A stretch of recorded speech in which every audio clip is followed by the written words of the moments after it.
wish him good things. Hopefully he will be back in his chair shortly. So, all right, we're going to get right down to it. I don't know if we have any audio. We didn't have any audio in the intro, but maybe that was just this internal feed. There's a few things. I guess we've got a whole bunch of stuff. I guess we have to celebrate that so far that we haven't had any shootings or stabbings or anything over the weekend. So that's like a cause for a celebration. Yes. But let's start with this, Nelson. I know you got a bunch of stuff we got to deal with. Let's start with this thing. I just got hot off the wire. Somebody sent me this morning. And you know, I always show you, you know, that we you know, unlike certain stations, they just make up things or they give you a personal opinion. This isn't a personal opinion. This is an article, as you can see. You probably can't read it. I will read it to you. City Council President fires back at New Bedford Mayor over CPA. Listen to residents' will. New Bedford City Council President Linda Murad said listening to the residents' will is an elected leader's, quote, fundamental role. So I wish, you know, there's always been a great rivalry between Fall River and New Bedford. Fall River always likes to say we were much better in basketball. They were better in football for a long time, but you know, we dominated the basketball for years, and there was always a tremendous rivalry between the two cities.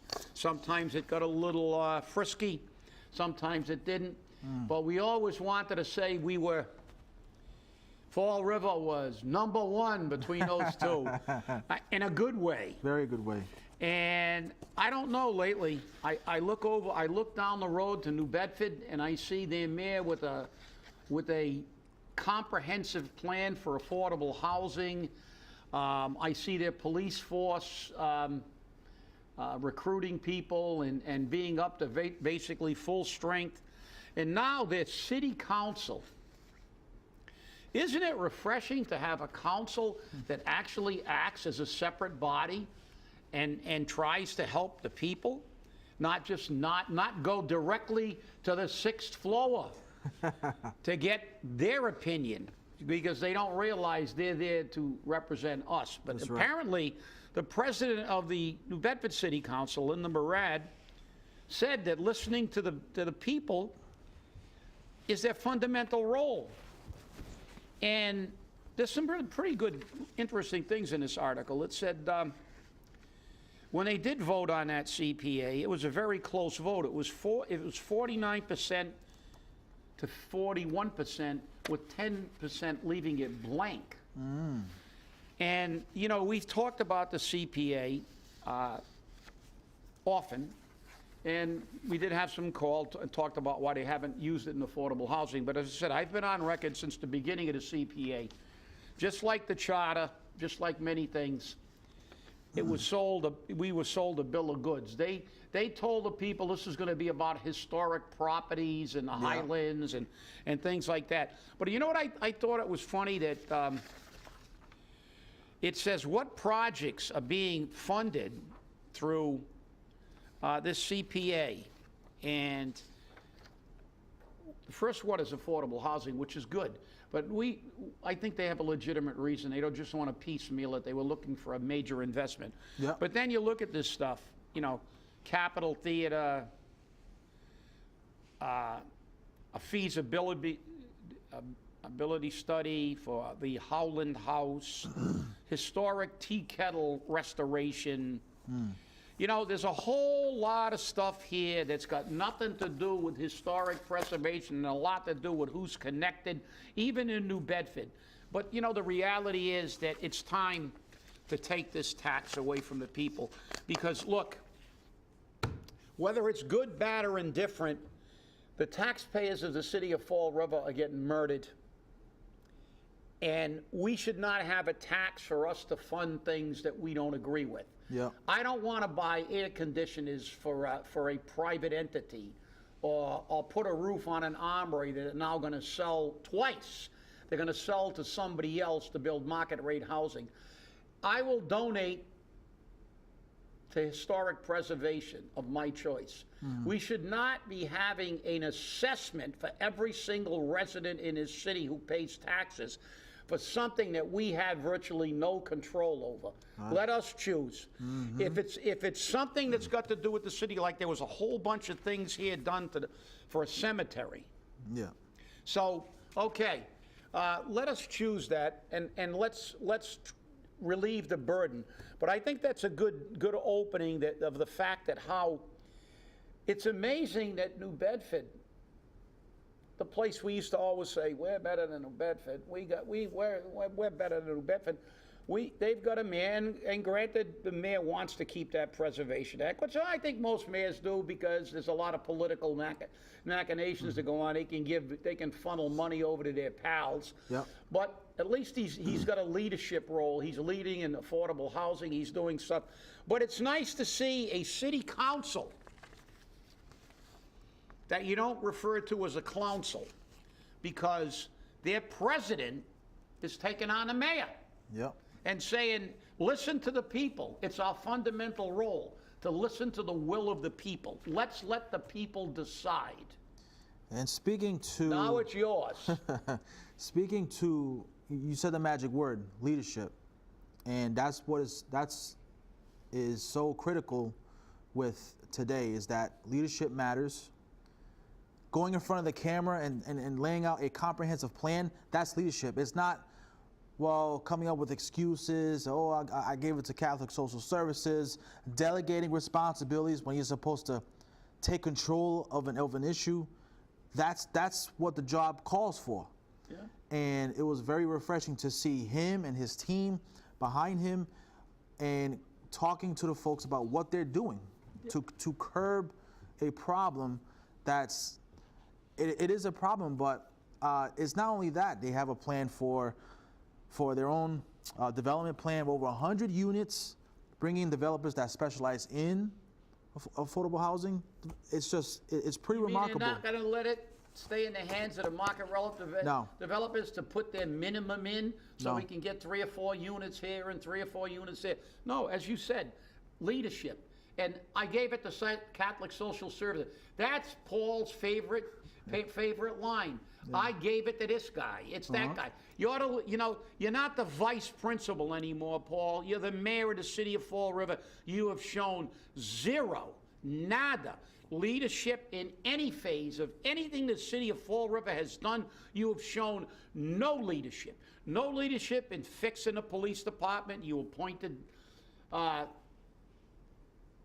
somebody that you obviously have ties to. And isn't it alleged that you said that the so-called the sustainability of that contract is not so much sustainable long term? That's the rumor that now is beginning to circulate, which I believe is true, because I think I said that from the get-go when they talked about the funding, and of course the one that they all hate, Michelle Dion, actually asked the question, which she's supposed to, because they want them to fund that contract, and saying, how are you going to fund it? And the CFO said, oh, we're looking into some investments. Yeah. And if that doesn't work out, we'll figure something out. That's not funding. That's a no. That's a no. That's a Paul Coogan. That's a Paul Coogan deflection. It's not a. It's a real simple thing when the city goes before the council to fund a contract that's statutory. All elements of that contract have to be fully funded. Yes. They should have been able to put a piece of paper down and say, this is what every item costs, and this is where the funding is coming from, and we have every single item funded. But they didn't. And not only that, the CFO, who's getting the big bucks, her paycheck salary is this much of a line on the budget, not like this. The people who were getting this much of a salary were the ones who did the numbers, and she admitted it. When Michelle said, did you check the, oh no, my assistant and the auditor did these numbers. Wow. You're the chief financial officer. And now, I remember when they said, oh yeah, but we're going to save money on overtime. You're going to give a huge pay raise, jack up the overtime from time and a half to double time and a half, And even if you put a few people on, you really think your overtime budget's going to go down? That's absurd. Now they're saying, uh-oh, it looks like we're $3 million short of funding his contract. That's the rumor. It's an allegation right now. But you know something, Nelson? We're never going to get the answer, just like never got the answer to Malone. We never got the answer to John Perry. We never got the answer to the 22. We never get the answer to any. The people in Fall River are in the dock. It's not like in New Bedford where it's on the front page of the paper, because our paper is a birdcage bottom liner, and they're a propaganda network. Because the only way we will ever know is the forensic audit. Yes, you said the magic word. And what a huge blow that will be for our police department, our police officers, where we'll get, you know, there's a saying that you never make a promise that you can't keep. Okay, that is the motto of life. And when you go up there and you tell the police union, yeah, we got it. Well, Groundhog Day is coming, because let's not forget, he wants to cut education by $11 million. And we all know what that entails.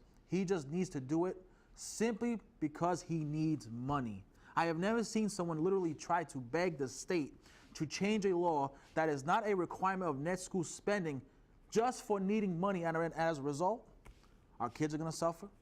Our police officers are going to suffer. But see, I don't see just $11 million. What is it? 10 years. $110 million. That's the that's the big number here. All because of someone who just does not know what the hell they're doing and is literally running this city to the ground financially. No, you're right. He wants to. All he ever does is kick the can down the road, and he's not a leader. Oh, what are you doing it for? Oh, I gave it to Catholic Social Services. Really? That's like the general saying, "Wait a minute, what do we do now, General?" And the general says, "Private. I'm giving this decision to you."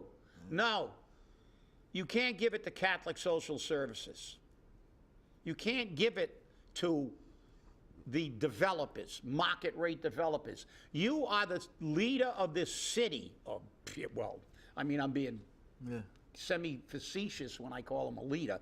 I mean, you are supposed to be the leader of this city, and you have no leadership ability. That's why you're a vice principal. You've never led anything in your life, Paul, and you're a dismal failure leading the city. The problem we have is that it's always deflection. And I heard from a very reliable source, and I think you might even be in a room, that there was a little Channel 10 news thing. Yes. And they talked to Mayor Mitchell and got his. And when they asked Paul about affordable housing, it was like crickets. Quick, silence, zippy, nothing. I gave it to this. I gave it to that one. I gave it to this one. Not my job, man. Not my job. I'm only the mayor. Why should I be dealing with affordability of housing in my city? I'm only the mayor. I'll give it to somebody else. Anybody, please, raise your hand. I'll give you affordable housing. And you know, that was a great segue, because, you know, the news anchor asked him about the train. And, you know, they hyped it up before the election, but now it's starting to become more reality.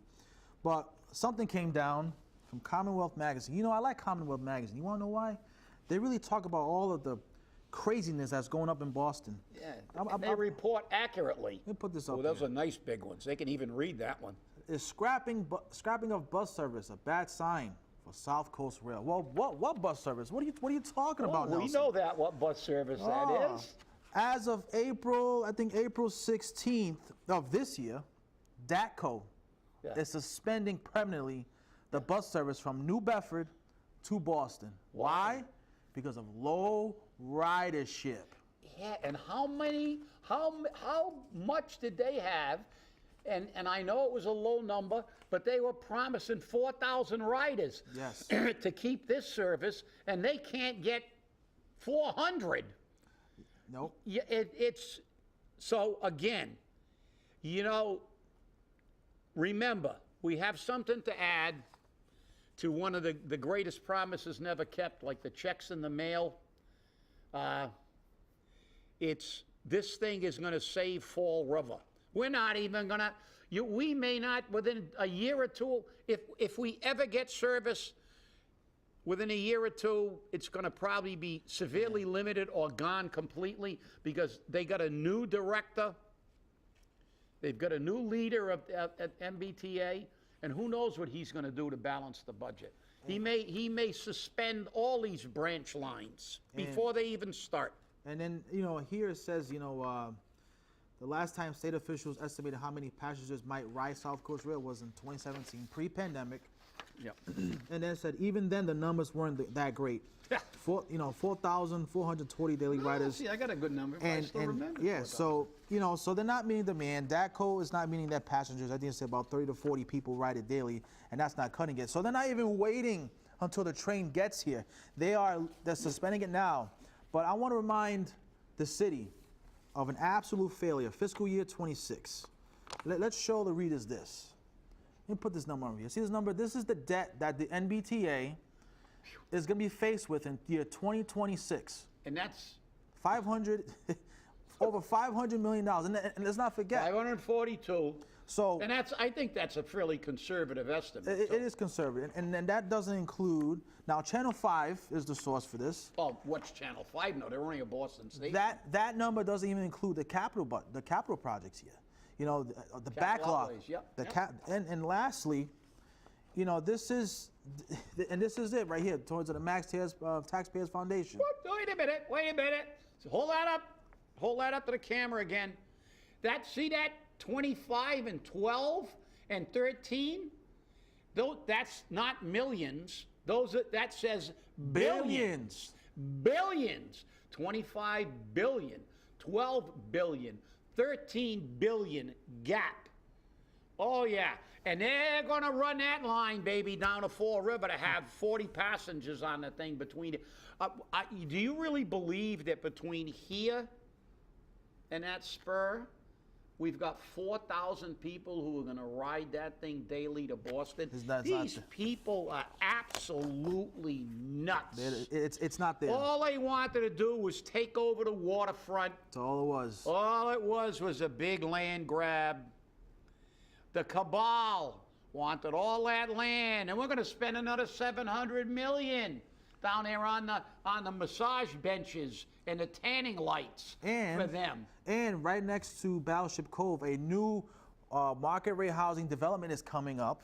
This got the approval. Another, this is getting out of hand. It's just that when you look at what they're doing, it's very simple what they're doing. It's a real class war on the people of Fall River. Well, sure it is. Between the haves and the have-nots.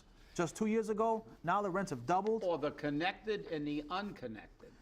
Not only that. Disconnected. And not only that, it's just imagine when it comes here and you can see the sticker shock in January, and God forbid when your lease is up in January, you're going to see a real sticker shock in price, and it's just, it was all a game to price people out. Of course.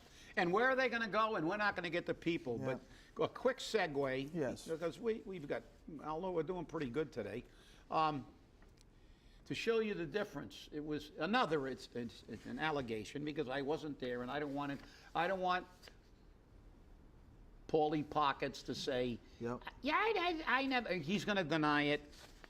But I think someone brought it up about a senior citizens veterans tax work-off plan.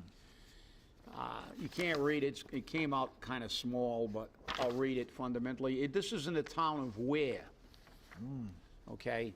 And this is a program that's available. There is a statute that actually allows veterans to get a $1,500 tax forgiveness because if they give 1,000 hours or 1,500 hours of community service, so they could come in as whatever, tutors or whatever. So the town, this is the town of Ware because they care about seniors.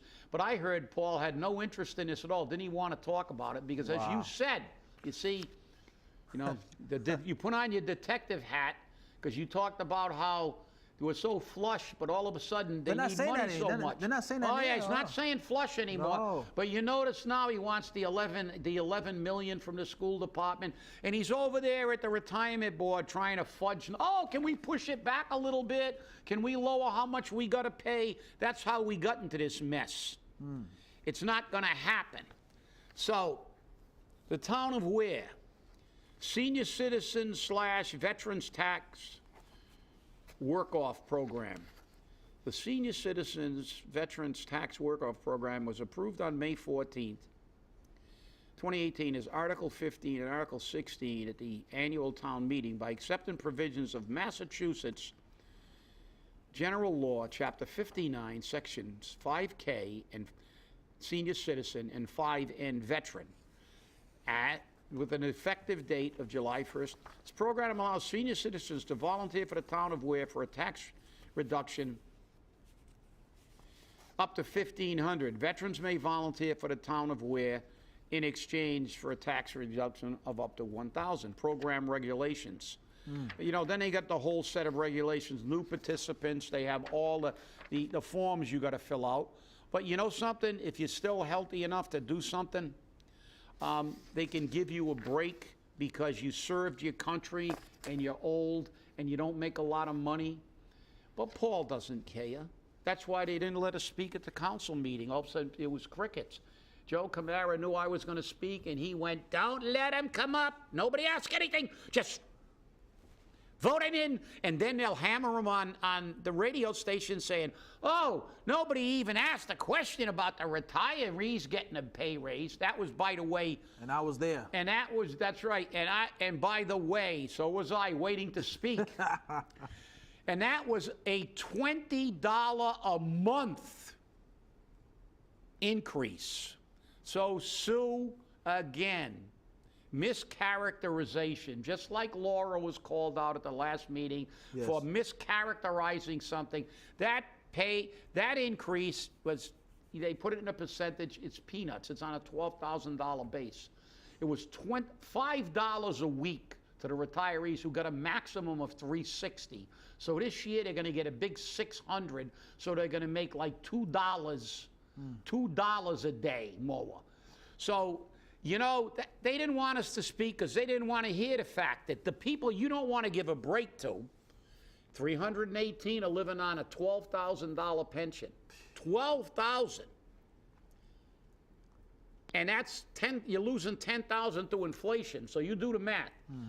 53% are living on a pension of less than $25,000, and 63% are living on a pension of less than $30,000.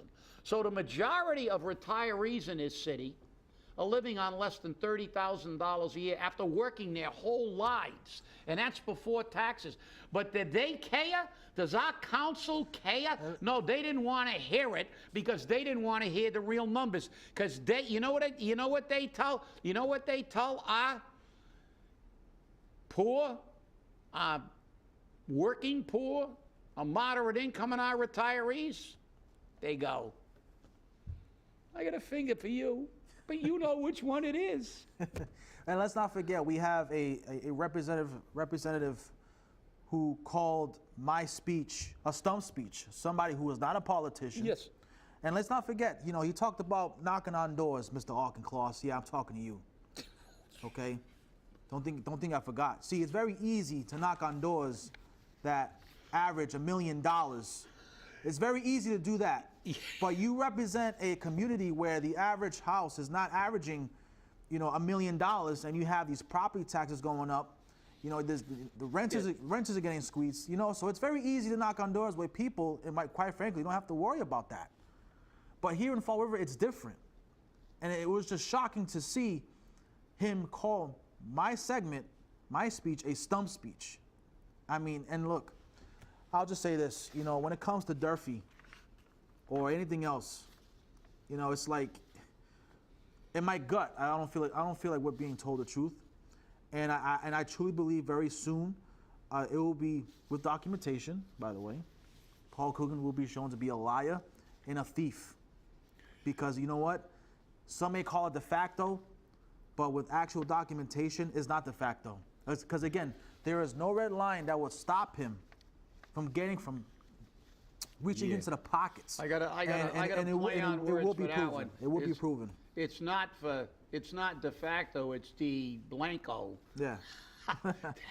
But you know, this is what they do, and it's got. You know, I'm glad I must have 30 briefcases all full of this kind of stuff because it never gets old. This is what they do. This is one I showed. Well, we were on the air. We had a whole show on these. Roderick's collects third highest per diem in the state. So our state senator, who loves the poor people so much and always talks a good game, got the third highest per diem. He's also the guy that went to New Hampshire to buy liquor after he passed a liquor tax in Massachusetts, and he got caught. See, we got long memories too. And then reps, state reps collect $231,000 in per diems. That is so interesting. It is, and we have one of our reps here, Alan Sylvia collected $4,176 that year in per diem for 116 days.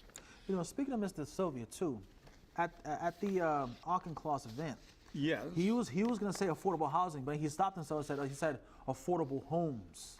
He said affordable homes. Why? Because he can't. Is affordable housing such an allergic term to say? Like, is it that bad to say in public? You know why? Because he didn't want to speak to the majority of people in Fall River, because the majority of people in Fall River do not own homes. They live in rental properties. The reality is we've got 90,000 people, and most of them, you see when you drive down most of these streets, you see 3-family houses, 6-family houses, 2-family houses. They're all multiple dwellings. The majority of people, it sticks in him. It's like they can say hard. They can make the H sound, hard. It's hard to figure out numbers. But they can't say housing. Well, we're wrapping it up. We're getting we got the warning, 48 seconds or so. So listen, I'm going to take over for CJ. I normally open, he closes, but everybody, stay safe, stay angry, and stay involved. And remember, hold your politicians accountable. Let's be as good as New Bedford. Let's do it for once. We will see you hopefully Wednesday, but if not, we'll see you Friday. It's not hard to do the job. It's just you just have to set an example, and Mayor Mitchell is doing just that.